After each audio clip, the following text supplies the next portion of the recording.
Are we ready for this? All right, let's go. You were telling me the Spanish looked at this and said uncivilized. Yeah. The Inca built the Morai terraces as an agricultural laboratory because each separate circle created a different microclimate so they could figure out exactly what to grow at what elevation. The Inca, who cultivated 44 types of corn and 4,000 types of potatoes. The Inca, who built this stuff 600 years ago, and it is still standing because it's all earthquake proof. Only 600 the years Inca, ago. who created salt flats that still to this day aren't privatized. They're all sharing it from the same hot spring in the mountain, and everyone gets a share. Not to mention Coricancha, Machu Picchu, the fact that all of their cities were made intentionally in the shapes of animals that were important to them. This reminds me of exactly what happened in Tenochtitlan. When Cortez laid eyes on that city for the first time, he wrote in his diary that the temples were grander than anything he would have seen in Sevilla. Yeah, you're telling me the Spanish saw this and they said, nah, inferior. Now, yeah, then they tore it down with 100 guys. That's it. That's all it took. Okay, civilized. The word civilized. You're talking about people who would murder innocent children and offer them as sacrifice. You're talking about people who sacrifice virgins. The Inca actually made earthen cakes of dung and roasted them in the sun. Read it in her voice. The Inca who made earthen cakes of dung and roasted them in the sun. This is such a dumb way to look at things.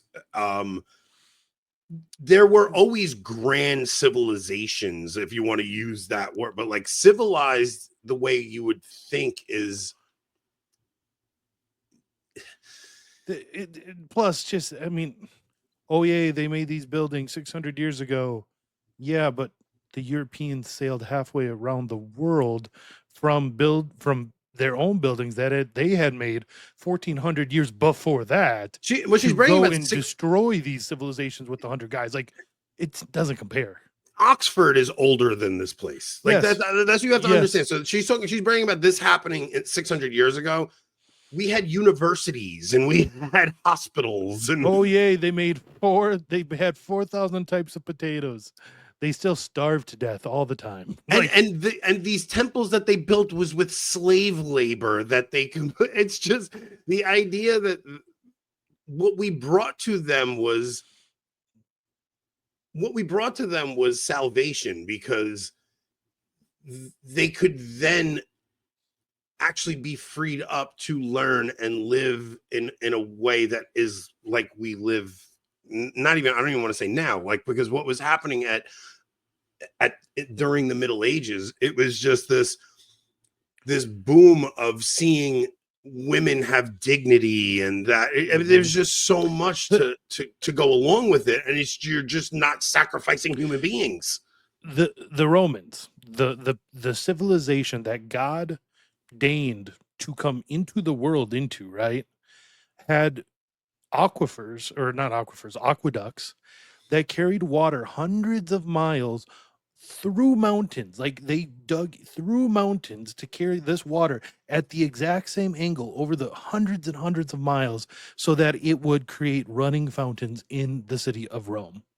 From the Alps to Rome at the same angle through literal mountains, done to almost 2,000 years before their stupid step pyramids. Yeah, it's not about, okay, cool, they figured out how to grow corn and they built some cool stuff. I mean, you go back 5,000 years and you have cool stuff being built. It doesn't mean they shouldn't have been evangelized and had the gospel brought to them, because the gospel is actually what civilizes man. Mm-hmm.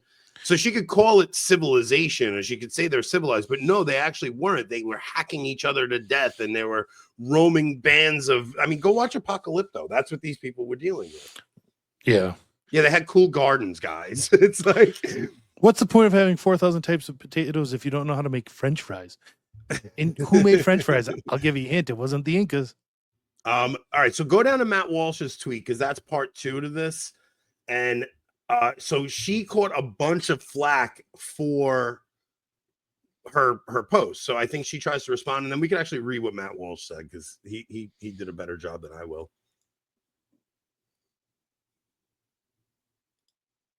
I will die on this hill. I'm specifically talking about the Inca here. We're not talking. You will die on that hill, and they will sacrifice you for it. Yeah, Like, come on. 100%. The irony of saying that. The irony of saying that, because I will die on this hill, is actually probably that hill, that one right there. Yeah, that they sacrifice people on. You're gonna die on that one. Machu Picchu. That's where you're gonna die on it.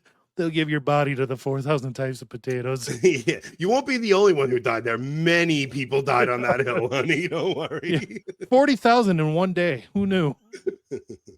About the Mexica, that's a whole separate type of sacrifice. If we're just looking at Tawantinsuyu, the Quechua people, the Incan Empire. She's just making up words. She's got to be just making up words. Yeah. They practiced sacrifices like most other civilizations throughout history did in times of crisis. So famine, natural disasters. But the unique thing about the Quechua is that when you're looking at like the Incan civilization, you essentially have the elites and then you have everyone else. Sacrifices were volunteers from the elite class because they believed that the elites were closer to the gods and could therefore appease them better. Also, in terms of sacrifice, they were kind about it. Hear me out. Because unlike the Mexica, when you're like ripping out a still beating heart out of someone's chest, the Inca would intentionally use coca leaves and would use chicha and would get them real drug high up the first. sacrifice and then leave them on a mountain, a cold, chilly mountain, to be exposed to the elements. Which, if you're good, a volunteer sacrifice where you're heavily drugged before you. I say we heavily drug this woman and leave her out in the cold for a night. Like, no, but think about what she says. This civilization, like all civilizations, offered sacrifice. These people don't understand the greatness of the gospel spreading throughout the world. Yes, every civilization had these awful sacrifices where they sacrificed human beings, where they murdered innocent people, where holy virgins were saved, and they would sacrifice these virgins who were pure. Which is funny, because even the ancient pagans understood that there was something pure about virgins that Protestants don't understand. I just think it's funny how in the first clip she's trying to tell us how wonderful this civilization was because they were all kind of communists and had salt flats and they all were equal. But in this one, she's like, "Oh, but the elites who were actually closer to God." It's like, make up your flipping mind, woman. Are they good because they're commies, or are they good because they aren't commies? It's just this whole what do they call it? Imagine sacrificing colonization, right? Imagine sacrificing well, you know what? She's actually got a good idea. Might be onto something. Maybe the elites do need to be sacrificed now. Biden's already high off his mind. Let's give Trump some coke and go leave him on a mountain somewhere. So Matt Walsh says, history teacher on TikTok says that the Incan child sacrifices were kind and voluntary. Children were merely left to freeze to death, which isn't so bad when you think about it. She blames white people for having a judgmental view of human sacrifice. No, it's what it really is. Needless to say, the claim that 8-year-old kids volunteered to die of starvation and hypothermia is insane. These are the kinds of moral monsters that teach your children in public schools. But Matt's even missing something, because this is the glory of the gospel spreading throughout the world. Right? When you get into these ancient cultures, every one of them did have human sacrifice. Every one of them, if there were children who were born with any kind of deformity, would just leave, especially the Greeks would just leave any child out to die in the elements. Now you have Iceland, who has got rid of Down syndrome by aborting every fetus that tests positive. That's their idea of curing Down syndrome. You just go back to the way the pagans lived. The thing that spurred on so much evangelism in the early church was that the early Christians would pick these children up off the side of the road when they were left to die. And the idea of an orphanage is a Christian idea. The Christians would take these children who were going to be thrown away, and they would raise these children with love, and they would be cared for. And it was this is what Jesus meant by, he said, they will know you by your love. And when people saw how they cared for the downtrodden and the throwaways of the world. It's actually what moved people's hearts to actually want to believe in the gospel. So much so that when Julian the Apostate tries to reinvigorate the pagan rituals, he makes the some of the pagan gods, like the priests of the pagan cults, start to care for the poor because that's what's attracting so many people to Christianity. And he tries to make it sound like that these cults always did that when they never did. It was just something he saw that was so attractive to people that he started telling these priests, no, you have to start caring for the poor and doing things like this, and try to mimic some of the good parts of Christianity, which is also what you see in modern movements like BLM and things like that, where they try to make it seem like they are caring for the people who are in need, or even the LGBT movement. It's a mockery of Christianity. They mimic it in trying to like emulate compassion when it's a false compassion. Yeah, 100%. So this is what happens when the gospel spreads throughout the world, is you get rid of these ancient cults where the human sacrifice is performed and these evil things are done. It's, and not just that, the like marriage. We have a tendency to say things like marriage predates religion, and marriage is something that transcends cultures and it's ubiquitous throughout humanity, but it's not really. Yes, it is, where a man would claim a woman for himself, but for the most part of human history, it was polygamy. It was one man would have multiple wives and things like that. It was Christianity that started putting these demands on men, saying, no, you can only have one wife and you can't divorce her. You can't just get rid of her when you're done with her. And this is actually what elevates the dignity of women and puts it where, and that has to do with us seeing Our Lady as the crown of God's creation. So if Our Lady has that much dignity, that elevates the dignity of all women. Yeah, people don't understand that a well-ordered patriarchy actually exists in order to protect women, because in societies that are matriarchies and are matrilineal, to where you trace descent through your mother's line, and this includes Judaism, right? You are a Jew if your mother is a Jew, right? Yes.